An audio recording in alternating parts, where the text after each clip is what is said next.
This is one of those things that if I, wrote down in a storybook, you'd be like, well, that's a stupid story. That would never happen. Simon Miller, the bald a-hole here. And look at this. Look at this absolute nonsense. I'll try and zoom the camera in. I mean, it's not that exciting. It's just my hands all taped up, which I'm sure you've got from the title of this video. So yeah, I have broken both of my fingers lifting weights. I will tell you the story in just 1 second. The main reason I want to do this video is A, who wouldn't want to run that YouTube title, right? You think there's got to be something in it. But also, I edit a lot of my own videos here on my own YouTube channel. I do freelance a few of them out because when you're doing daily uploads, you just need some help. There's no two ways about it. But the channel doesn't make that much, well, it doesn't make enough money that I can bring somebody on full time. So a lot of the videos over the next couple of weeks, you may be like, Simon, you haven't edited these very much. They seem very basically edited, and that's because I don't want to stop the routine or the daily upload schedule. But there's just no way I can use my right hand properly. I'm a right-handed guy. I've been trying to use my mouth with my left hand all day. But even then, when you've got your shortcuts on your keyboard, to edit one video is going to take such a huge amount of time. Now, thankfully, I've got a few in the back end already. But ironically, my plan this week was to really get a bunch more in there and give myself a 2-week window. And instead, this happened. So yeah, over the next, say, couple of weeks, probably a little bit less. If you do notice, it feels like the effort level has dropped. Please know, there's nothing I can do about it. There's nothing I can do about it. And hopefully you'd rather have the content than not have the content.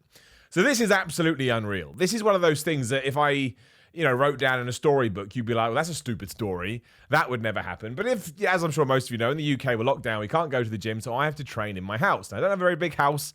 It's a very, very tight space, especially when you set up a bench, which I've got an indoor bench, and dumbbells lying around the place and whatever. It's not easy to be aware of your surroundings, especially when you're lying on the bench, because there's just so much stuff. Like your peripheral vision just has TVs and guitars and sofas, because they're training in my lounge, right?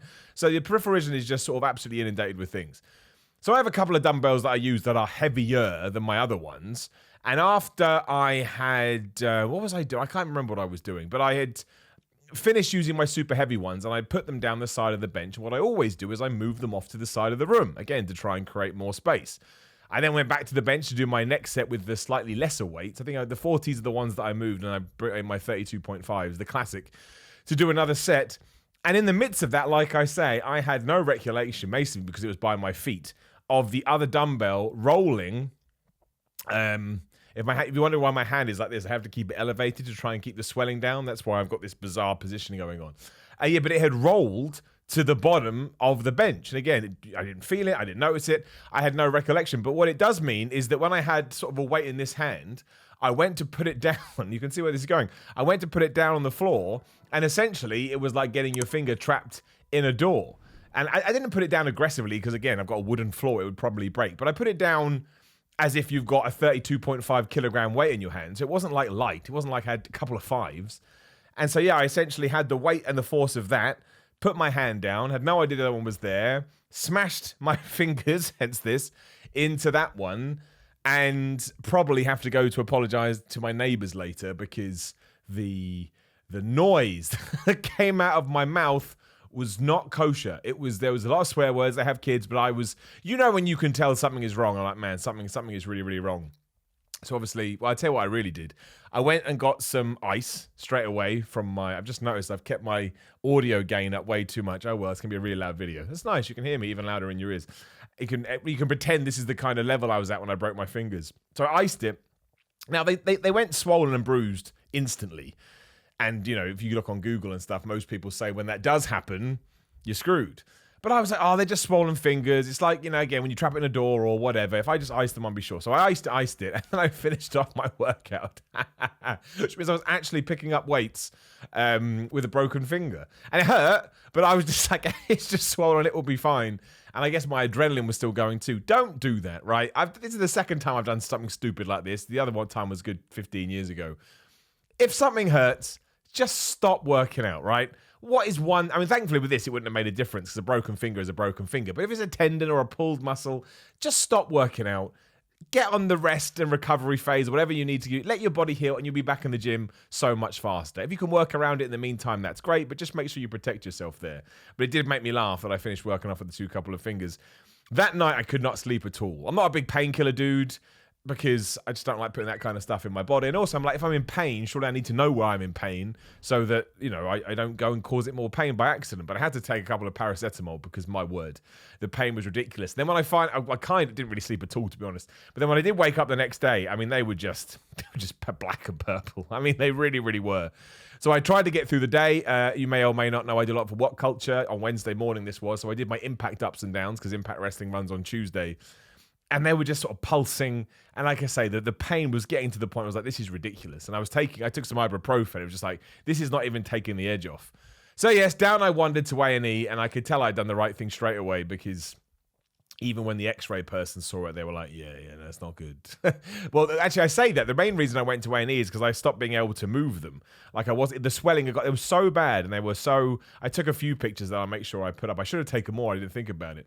But, you know, they were just so swollen. I couldn't even extend my hand. I couldn't make a fist. I still can't now, which is why my buddy sleeve, as they call it, is protecting it. And yeah, I got it back. I got a fracture in both of the top of the... I can't remember what it's called now. They did tell me. And then I got to go through the awesome experience of having like a hot needle stuck into the top of my nail so that some of the blood could be siphoned off, essentially. Not siphoned, but some of the blood could sort of... Because the pressure behind my nail was so back, that was causing a lot of the range of motion issues. And that then had to be, yeah, like I say, so you literally made a fountain. And that was a wonderful thing to both experience and watch. I don't recommend it. I don't recommend it at all. And they gave me some codeine and they sent me on my way. And now here I am. No one, I mean, they're in dressings at the moment because of the needle thing, and they could get infections because they made a hole in my skin, essentially. So I need to wear them until Saturday. And then the buddy finger sleeve, whatever you call it, stays on until a couple of weeks. And then, you know, hopefully by then I'll have a little bit of motion back and I can just start doing rehab. It shouldn't be like a massively big thing. I would assume that in a couple of weeks I'll be back to editing. I'm not sure I'm going to be... This is the real issue, right? So if I was still going to the gym, gyms are closed, as I mentioned, I could absolutely work around it. I could do legs, I could use machines where you don't even have to grasp anything. But I only have dumbbells in my house at the moment. So I can't even do legs. I could work one leg. I could work the left side of my leg, or I could work this side. And that just seems like... Well, I suppose I could do it, but I think it's probably best that I just rest. So that's the worst thing. If only a gym was open, I could go. You could absolutely train around a broken hand or a broken wrist or a broken fingers. Of course you can, but not when only you've got dumbbells and you need to be able to grab things. So if you have any ideas, drop them in the comments. You know, as long as I can keep this elevated and out of the way, that's all good. But yeah, I think the gyms reopen on April the 12th. My goal now, I mean, hopefully I'll be doing a little something before then, but to sort of hit it hard on April the 12th. But don't get all like, oh, Millie, you're looking smaller if I decide just to sort of take some serious time off to let it heal. Don't be those people. That hurts, man, because I'll know for one, and there's nothing worse than that happening apart from when somebody else joins in and goes, yeah, kick him when he's down. So, a little update about my fingers. Hopefully, if you see some weird videos going up, be like, okay, Miller's doing what he can. What are you going to do? And you'll be able to keep... I won't talk about it again, but you'll be able to keep an eye on it because you'll see certain garments just like vanishing from videos, and that way I'm getting better. If you're suffering from an injury, I hope you get through it as well. And just while I understand it, and health and safety and, human life come first, I really hate this lockdown. It's very, very hard. Do like the video, share the video, subscribe, leave a comment below, hit the bell, ding, ding. Another video over there for you to peruse and you to watch. I got Instagram, I got Twitter, I got merchandise, and I've got whatever the hell the other thing is. patreon.com/Simon316. That's how you can support the channel financially, should you so wish. If not, I just appreciate you clicking. And yeah, I mean, what could I have even done? You could probably say, Miller, that was a bit stupid. And yeah, I think there's probably some worth in that. But I didn't expect there to be a mass. I mean, there may as well have been a person down there, for I know, a magic mole. Because I just didn't expect anything to be there. Oh well, life is sent to try us. All we can do is put a smile on our face and see what comes around the next day. I'll see you on the next one.